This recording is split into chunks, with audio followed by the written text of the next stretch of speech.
menghasilkan karbon yang terakumulasi dan menyebabkan pemanasan global hingga mengakibatkan perubahan iklim. Sektor transportasi menjadi penghasil emisi terbesar.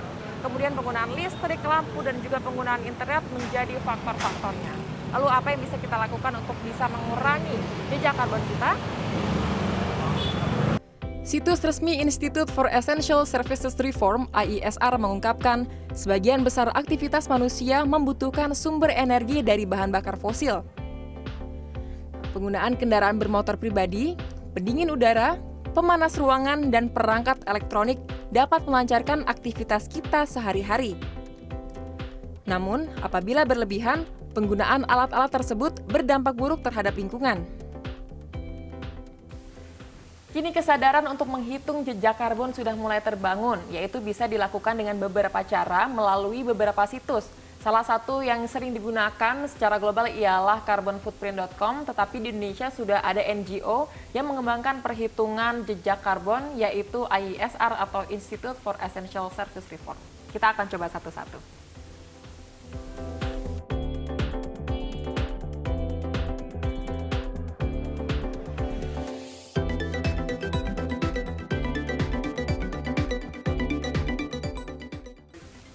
Nah, cara kerja kalkulator jejak karbon di kedua situs ini sederhana. Kita tinggal memasukkan seberapa banyak jumlah karbon yang sudah kita gunakan, mulai dari penggunaan listrik, BBM, kemudian juga sampah yang kita buang sehari-harinya. Setelah itu dikalkulasikan, maka kita akan temui atau kita ketahui hasilnya, dan kita sudah bisa memutuskan jejak karbon apa saja yang harus kita kurangi demi lingkungan yang lebih baik. Direktur Eksekutif IESR, Fabi Tumiwa, mengatakan, inovasi ini diharapkan membantu masyarakat mengetahui jejak karbon yang mereka tinggalkan.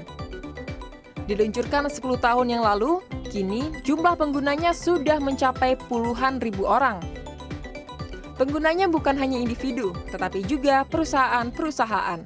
Aktivitas manusia yang cukup besar mengeluarkan emisi gas rumah kaca itu banyak yang berkaitan dengan energi, tapi tidak saja itu kan, dari apa yang kita makan. Kegiatan menghemat itu bagus gitu, hemat energi, hemat kertas, ya, makan itu dihabiskan sehingga tidak menjadi sampah organik. Itu adalah langkah-langkah atau tindakan yang bisa dilakukan oleh setiap individu untuk menurunkan carbon footprint dalam kehidupan kita. Sinta Indriani sudah berupaya mengurangi jejak karbonnya sejak 10 tahun lalu. Ia aktif sebagai penggagas komunitas penggerak gaya hidup ramah lingkungan. Dalam kesehariannya, warga Jakarta Selatan ini membatasi penggunaan listrik dan bersepeda menuju kantornya yang berjarak 5 km dari rumah. Selain menghemat pengeluaran, Sinta mengaku kualitas hidupnya menjadi lebih baik setelah menerapkan gaya hidup ini. Kalau untuk jejak karbon transportasi yang lain, saya pakai kereta.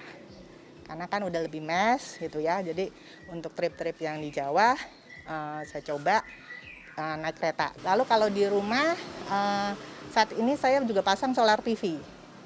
Pemilahan sampah juga penting. Perbaikan kualitas udara dan lingkungan ini tentu tidak dapat dilakukan secara instan.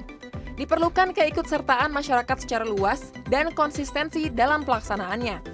Kita dapat mulainya dari diri sendiri. Tim Liputan CNN Indonesia, Jakarta.